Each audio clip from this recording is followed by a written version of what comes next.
All right, everybody, welcome to Cali Cat Tap Talks.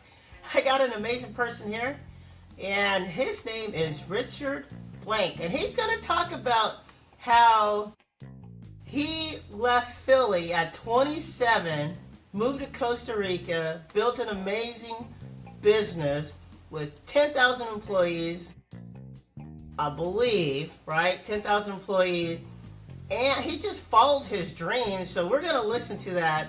And he's a pinball guy, which is really amazing because here, I'm from California, so in Alameda County, there's a pinball museum, and every year they open it up for beer heads, and we go and drink beer, and we play pinball, which is pretty cool. So let's get right back to Richard. Tell us your journey. Kalika, I'm so happy to be with you and your audience today. This is awesome. Let me buy the first round. But what a story. The long shot from Philadelphia. In fact, prior to going live on this podcast, you and I were talking about being the long shot and being authentic and giving back. So, I'm one of you. You're one of me. I'm one of everybody. So I was just a kid that followed his dream. I was a Spanish major in college. Post-grad, I worked for an importer of Corona beer, so I can talk a little bit about doing promotions and going around the four corner states and hanging out with the distributors. But it was a good run. And then at 27, I came to Costa Rica and decided to stay, fell in love, started a business. And the only correction is, yes, 10,000, but those are individuals that passed through my training classes. Not all of them stayed. Throughout the course of 2 decades, I've trained over 10,000, but my company has grown to, a solid 150 over the years. It's small, but it packs a punch. Just trying to do it the old school way, Cali Cat, just trying to pay it forward with some good lessons so they can take it with them for the rest of their lives. So, at the age of 27, did you think that you were going to move over to Costa Rica? I was building on momentum, Callie. And so sometimes It's like a boxer training. They just want to get in the ring and get in the game. And so when I had this 1 in a million opportunity, I had a very good base Spanish. And I had the desire, and 27 is a great age. I still have my hair. And so I came down here, and a friend of mine gave me a great job. And I got a chance just to ease into it compared to being thrown into it. And so I made a lot of good friends. And when you have good intentions, it's very easy to acclimate and become a part of another community. You just shed a skin, keep an open mind, kind of go with the flow because you're not the big man on campus anymore. You're the new kid. And so your senses are just enhanced. Besides the translation in the Spanish, every day is something new and something fresh. And so not only are you on your toes, but I believe that your life is much more lucid and alive. And so I was kind of addicted to that rush of being an expatriate and being the one kid that kind of has to make new friends and build on that personality. Wow. So you said you had 150 employees, you trained over 10,000. I'm still set back from... How did you come about with the idea of the call center? Great question, Callie. Well, I was only supposed to be here for 2 months, but I decided to stay, and I got past my parents' guilt and other expectations. And I stayed at my friend's call center, and I learned the business from the inside out. So I got to sit with people. It's a ton of testing before buying. And so in the course of 4 years, I went through multiple departments and learned the ins and outs. And so when it was time for me to choose a career in my mid-30s, when I had the maturity and the impulse control and some capital, I kind of was going with what I knew. The only difference is I needed specialists. I needed people that had expertise in IT and the technology. I needed a labor law attorney and a human resources department. I couldn't do all that. So I needed to bring in team players. But as the core of the crew, sharing the soft skills, Cali Cat, that you and I have, the sort of empathy that's extended and the sort of California-Philadelphia mix that when you move abroad, people are just dying to learn it. Yeah, we were teaching fun classes, kind of like the favorite teacher that you had or the gym coach that motivated you. And so I like to incorporate play, which is the pinball and the other arcade machines, with some personality. And I'm teaching people where English was their second language. So once again, it was enabling me as a native speaker to adjust grammar, make suggestions in regards to diplomatic and strategic vocabulary, and give the people composure to make and receive phone calls and doing at a certain high class level. So they have these skills and become extremely marketable. Wow. So what made you give back to students? Very simply put, I did not have the grades. When I graduated the proud Abington High School in '91, I was an average student. I excelled outside the classroom. I was a tri-letterman and raised money in different areas and had fun, but the grades weren't carrying it. I couldn't get into good colleges. And so my dedicated Spanish teacher, Doña Esperanza Galshak, and the late principal, Norman Schmidt, they both wrote me recommendation letters, and both of them were enough to get me into the University of Arizona. So without them, their support, their leverage, their faith in me to get my act together, it would have never happened. And so the circle's complete. I now do a second language scholarship for someone graduating Abington so I can play for their books freshman year. But a second language scholarship, I mean, I'm not putting anything away from the arts or athletics or other areas where people can get a scholarship. But the second language to me was interesting. Why? Because I did it.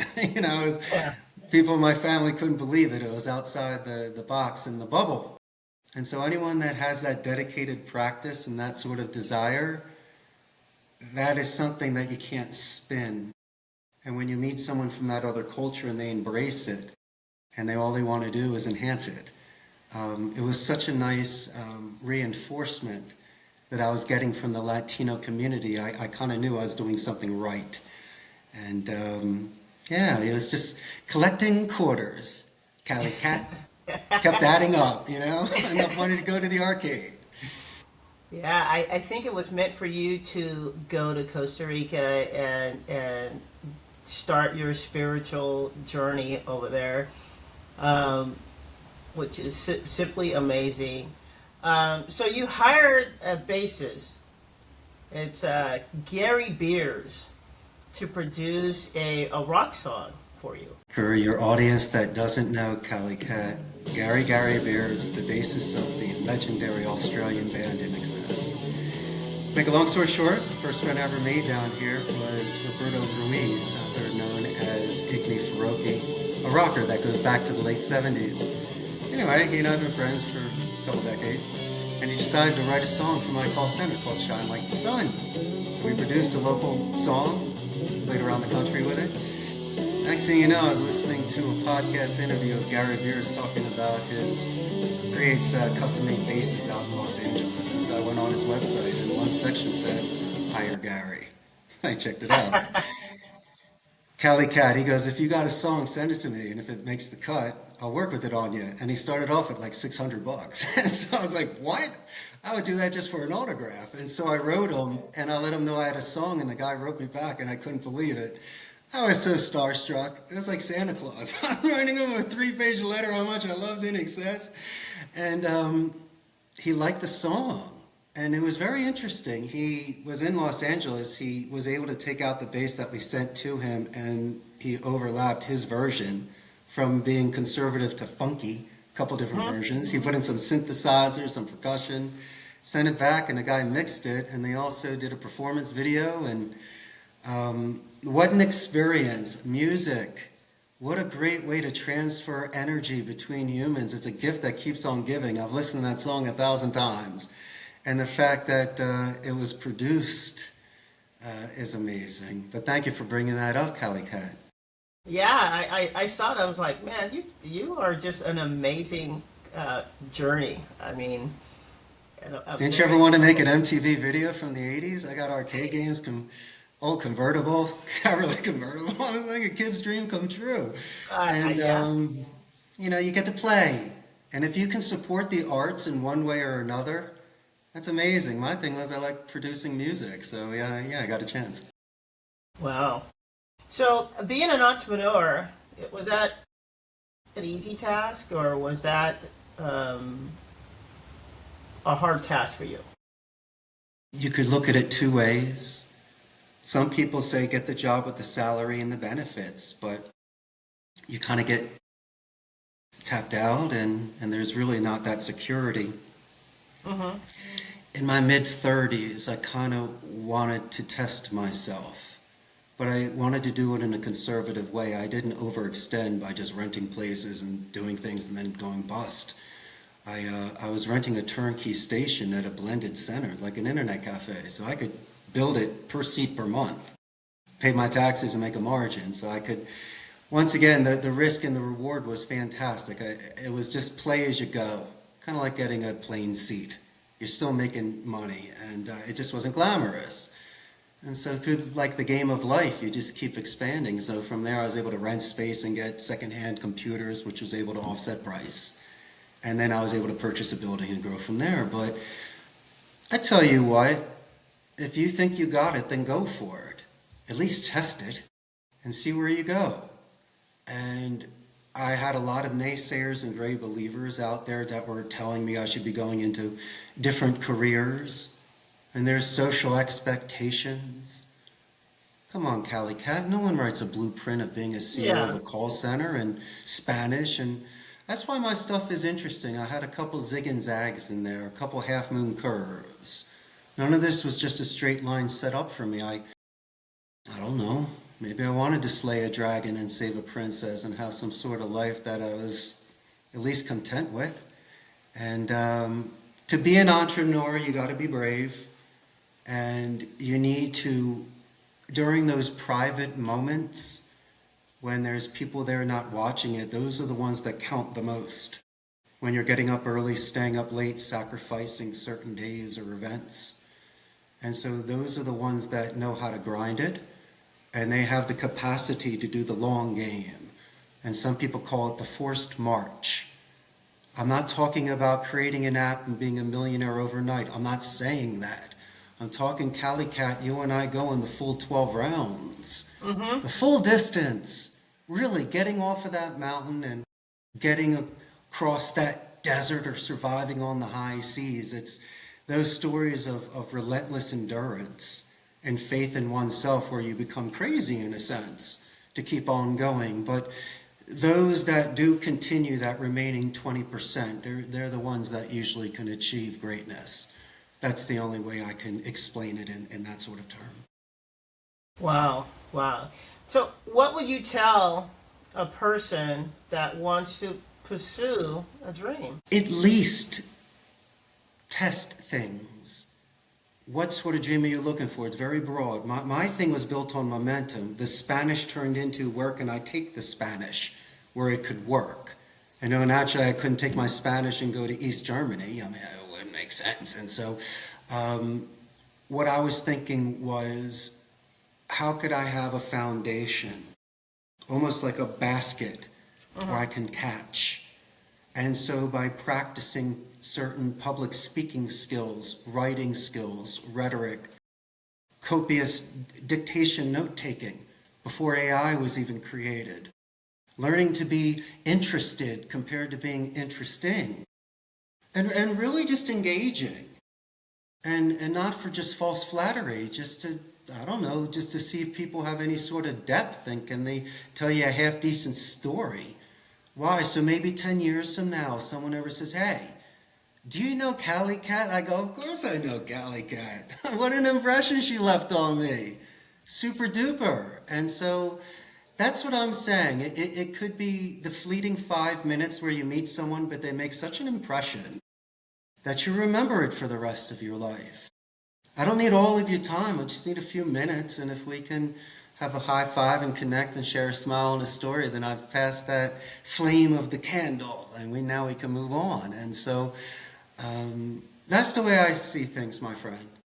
I don't like pushes and pulls. I like really natural motions and movement. So it feels right. Yeah, yeah. I totally agree with you. And I wish I just had you earlier in my life. Yeah, but But then it would have been a lot different. You needed to be here at this stage now. You needed those scars. I can. hey, but learning from failure. What was your learned failure? Because some people think when they fail, they just give up. I think when you fail, you're learning. And you just need to move on and learn from your failure. What was yours? Cali Cat, it really depends on the weight. Really? Was it my own weight? Or was the failure due to individuals that had some sort of influence on it? And so I try not to carry that weight. I'd rather get disappointed than angry. Angry's heavy. It's a heavy red. I don't like that. And so I got to let it wash over me, go through me. Just, you got to put it to bed.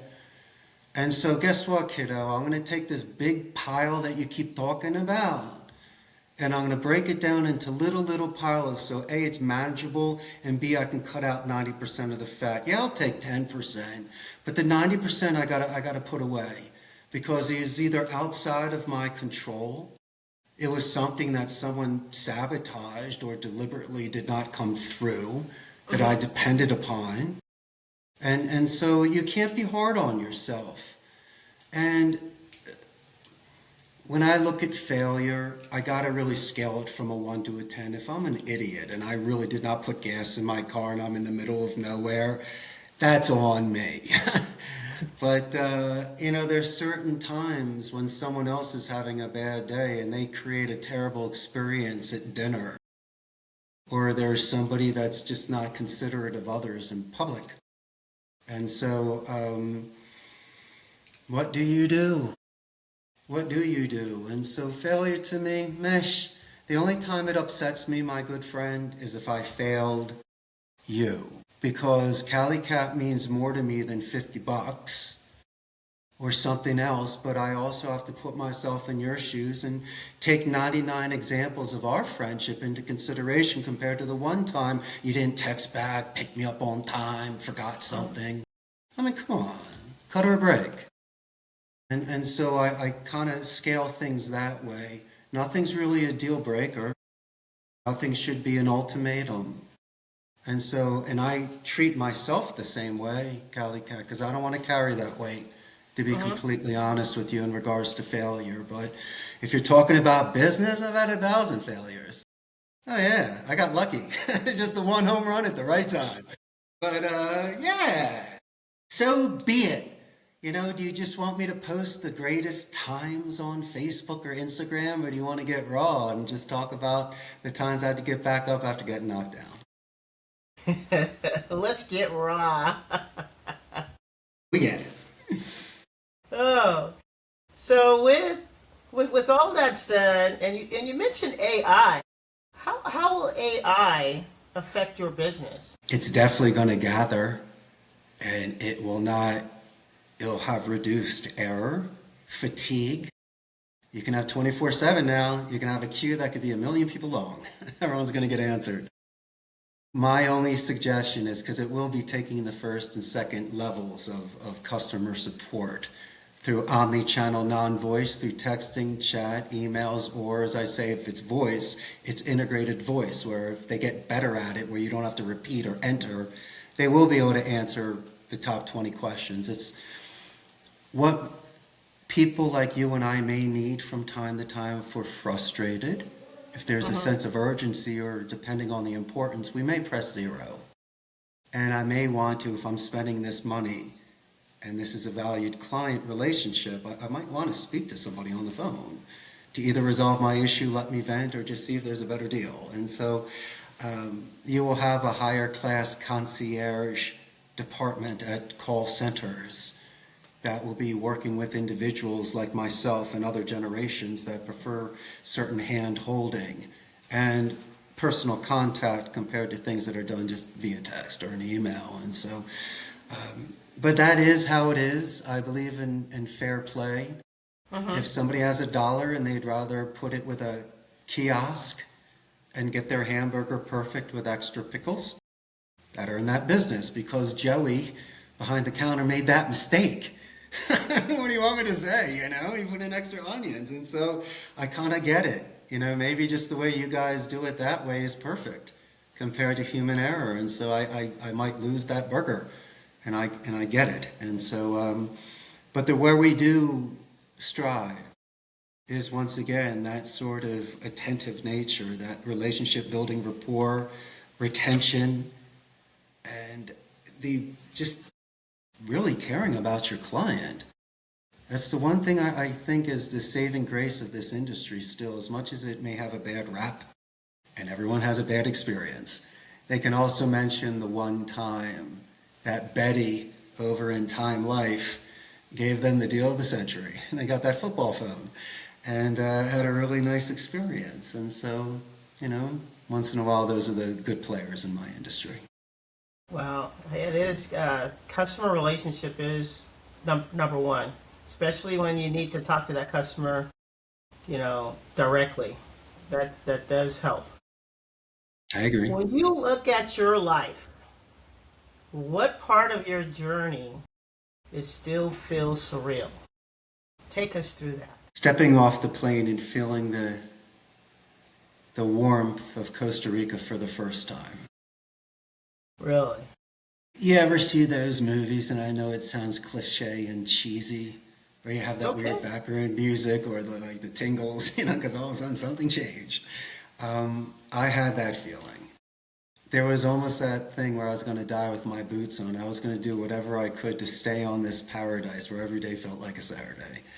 And I had a ton of people, family, friends, and other people trying to get me to come back home to do things. And so it's added love and sometimes protection and security. But those that take that sort of adventure in life and actually explore the cave, they might find gold. It's like a parent that doesn't want you to go on a roller coaster. They might think you get sick. What happens if you and I, Cali Cat, don't get sick? And we get the front row, which is the best, And we're doing the loop-de-loops and stuff. We don't get sick, have a great time. It's one of the best experiences, and you got to live it. It's almost like if you even want to go back further, what I was experiencing by that was almost the rush, the euphoria of walking across the dance floor in 8th grade, asking your crush to dance and her saying yes. And you couldn't believe it. As you talk about dreams, there are certain times of your life, it's a coming of age. And it wasn't me hitting a first home run or getting that first kiss or beating up a bully. This was a coming of age in my late 20s where I said, this is now your calling. So I was very bold and brave and confident. And I was not going to allow some small things to hold me back from this sort of thing that I felt destined, if that made any sort of sense. Yeah, it made sense. So you weren't scared at all? You just took I hit the gym. Right? I feel like I'm from Philly, I'm from like Rocky. But no, I tell you what, there's certain times you don't pet stray cats or poke bears. And I'm not down at 3 a.m. in Boys Town counting a row of hundies. What's wrong with you? You don't look for trouble.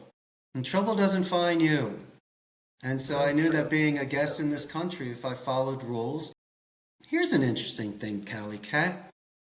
I speak Spanish, but sometimes, because some Anglo-Saxons, North Americans do not speak Spanish, that I might have been in an environment that might have been questionable, or I just wanted to feel the situation out, so I wouldn't say anything, just to see if these guys were saying something about me in Spanish. And so it was a wonderful protective shield that I had that would reduce any sort of fear or stress that I might have, because things became much more clear and I adapt. And so, yeah, it's, why not live a James Bond life, be the expat, not know anybody, be 3,000 miles away from your mama.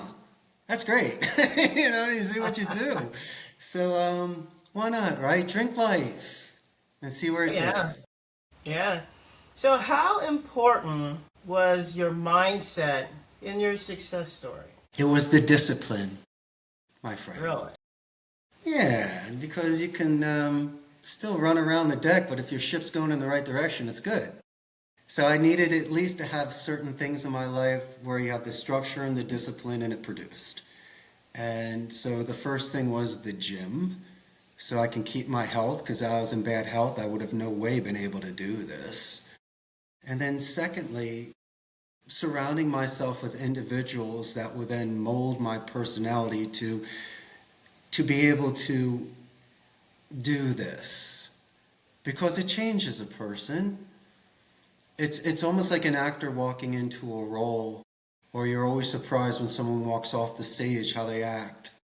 And so I had to put on the suit, and I had major responsibilities, and it's nonstop meetings and trainings and thinking on your feet. And so you know, you build this sort of persona that can handle that sort of rhythm and pace.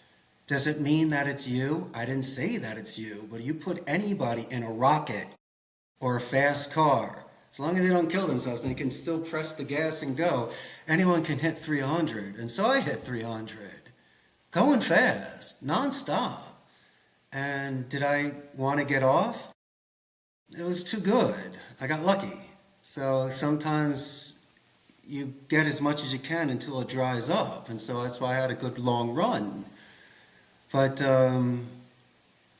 it's not for everybody. And there are certain times where you can't turn it off. And that's a shame, because you and I could be hanging out and having a great time, but my mind could be elsewhere, thinking about an email, a training class, a client, and that's not fair to CaliCat at all. And so right now what I'm trying to do is to separate the two. Terribly. It's not easy because it's blended so. But if anybody that wants to be an entrepreneur, you got to sometimes turn it off and go back to the person prior that you think you need to be, or who you have to be in order to get the job done. Really? Because, yeah, because if I go hang out with my friends back in Philly and I start talking about telemarketing techniques, it's like cute for 2 minutes. Maybe they'll like tease me for a second, but the last thing they want is to hear it for an hour, like my friends. And maybe they're not interested in metrics or KPIs or this sort of script writing and stuff. So you got to choose your audience on this stuff. And that's all I've lived for this period of time. You got to talk about other things. You got to figure something else out. And so it's a healthy mix if your audience is able to have that thing stacked, and then once again have other piles of things that can bring you back to normalcy and ground you. Wow. I love how you put that together. I fully understand. I know my audience will fully understand. So that's amazing. It's amazing.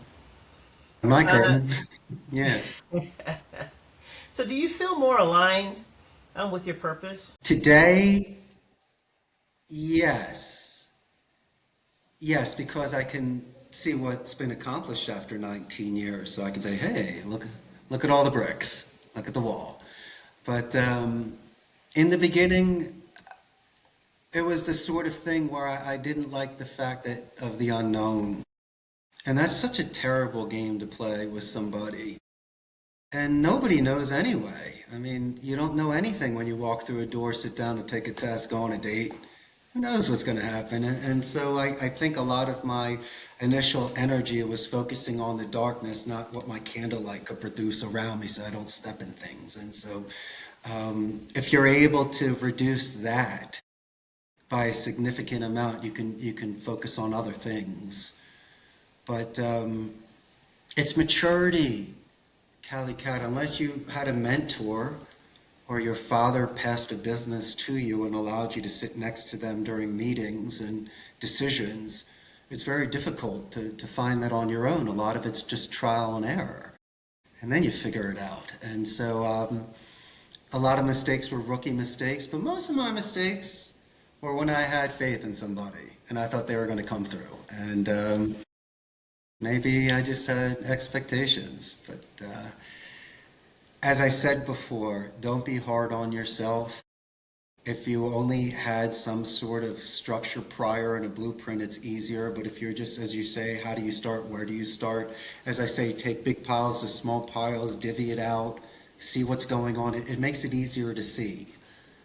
And for me, what reduced my stress was these additional departments. As I mentioned, the IT, HR, the lawyers, the whoever's, the security, let them do it. You know what I mean? It's the smart person that would rather pay an extra $10, right, and give himself some Wi-Fi when they walk off a plane somewhere in a country compared to trying to find a free Wi-Fi spot. If there's any way I can take a taxi directly to the hotel or get immediate Wi-Fi so I can get a map, those things make the difference. Even a Cinnabon at the airport for $20 could be the best one you ever had. So, as I say, there's certain times in life you need to treat yourself, and so I just realized I could pay for things to either move to the front of the line or to make things a little bit easier or to save time. Wow. You know, I'm an entrepreneur myself, but we'll talk later. But this is all. What you doing, Cali Cat? Maybe I can It's- give you some quick advice. You always have a couple things up your sleeve. we will talk offline on that one. Okay, yes. As we wind down, I would like for the audience, including myself, I really want to know what would you, I consider you a legend. Me You're so personally, kind. coming from here, going to there. What would you tell us? What is your legendary? What would you leave behind? What would you want people to think of you? I guess just someone that was, in a sense, selfless. Why would someone move to another country and teach English? I mean, there's business associated with it, but if you look at the core of where I've invested the majority of my time, it's at another country and representing our country in the best light. Someone that was just an educator, someone that paid it forward in his own way. And it could be the kind of thing where it's like the butterfly effect. The 10,000 people, let's just say hypothetically, I didn't teach them English, they knew English, but I might have taught each one thing that was something that was ethical, moral, or just in a way enhanced an experience, and they could have passed it down to their wife and then the children and the grandchildren. So that one expression, that one manners at dinner, or the one polite way to answer the phone or say goodbye or to greet someone could be part of a tradition at a family. And I don't know, maybe it was. It's better than just handing someone a piece of candy. Yeah, it's tasty for 5 minutes and then it goes away. But then if I taught you something, then maybe by sharing an idea with you, that thing might last a couple of years or maybe even more. And so 10,000, the odds are maybe 10 people took something. Who knows? You know, but at least those 10. And that's more than enough. And so I guess my legacy was just someone that just was naturally drawn to another environment for one reason or another. Yeah. I think it's beautiful. Thank you, Cali Cat. I think it's very beautiful. You have a very beautiful legacy. I mean, I was reading your bio, I checked out some of your podcasts, and I was like, don't get nervous talking to him on your podcast, Callie. Not selling a And book. oh my God. Maybe you should sell a book. Maybe you should hire somebody and put the book together and put it out there. I mean, get your ebook, Amazon. I think you're just an amazing individual. Thank you, Cali. Maybe one I day. mean, no, you're an amazing individual now. You were an amazing individual when you left Philly at 27, stepped in another country. Look how successful you are. You didn't stop. You just kept going. And then you was like, I don't know the name, it started with an A, your high school, and you gave back. Who does that? There's not a lot Your of friend? people. Yeah, I mean, seriously, who does that? Your Why not? spirit, yeah, it takes you over there. I wish everybody would give back. You're just an amazing individual, and you it just You know, just want to Callie, tell you that. you're so kind. And unfortunately, a lot of people did not have a good high school experience. They didn't have friends, Mm. which is a shame. And so for me, I like to give credit where credit is due. Besides the teachers, I had some of the best friends back then that were very kind and united. And so I tell you what, the greatest thing you can have along the way are real individuals in your life. The ones that like you for who you are, that call you just to say hi, not because they want 20 bucks or they want you to move some furniture or something. So, yo, Callie, what's going on with you? Yeah, what's happening? How's things? Just call me anytime. Or, the best of the friends, the ones that remember things about you. Not just birthdays, but if you mention a small thing or someone instead of just when you mention something like your tap broom and how to start those things, instead of saying, oh yeah, that's great, Callie, but then go, yo, Callie, what's your favorite beer? I saw that you had Heineken in one picture one time, right? On that Hmm. Instagram page. And so, yeah, you're cool. And so you ask 2 to 3 or 4 follow-up questions. So instead of going horizontal, you go vertical to give you the roots. So you find out more. And I guess my skill is I find people extremely interesting and they tell me some amazing stories. And like a third grader, I keep asking more questions. My wife's like, what are you doing? I'm like, come on, Callie got so interesting. Tell me more, tell me more. Yeah. The one thing I do every year, believe it or not, I stand in line for 18 hours to get a beer. Where's Yeah, this? it's in Sonoma County, so it's Russian River, Yeah. and people fly around the world, and it's always on the news. And people they're at 3, 4 o'clock in the morning, um, to wait for the grand opening of this beer that they produce once a year. And I'm one of those people that stand in line for 18, maybe 20 hours to get a beer. That's How so crazy. old school. It's like you're waiting for INXS rock tickets. I love it. You must make the best friends out there. That must be a huge party, right? I love talking to people. It's just, you go talk, socialize, you know, it's the atmosphere. The vibe is good. People, I love people. You should do like a special episode where you take like 5 to 10 minutes per person and stick them together for like a podcast episode. Yeah, you're right. I'm going to take that idea. Okay, as we wind down, I'd like to take the time to say thank you. I really appreciate you. Appreciate you telling your story about your journey. And, my audience is simply just love you. So, we're going to say tapping out to Richard Black. And thank you for being on the show. Thank you so much, Kelly Cat.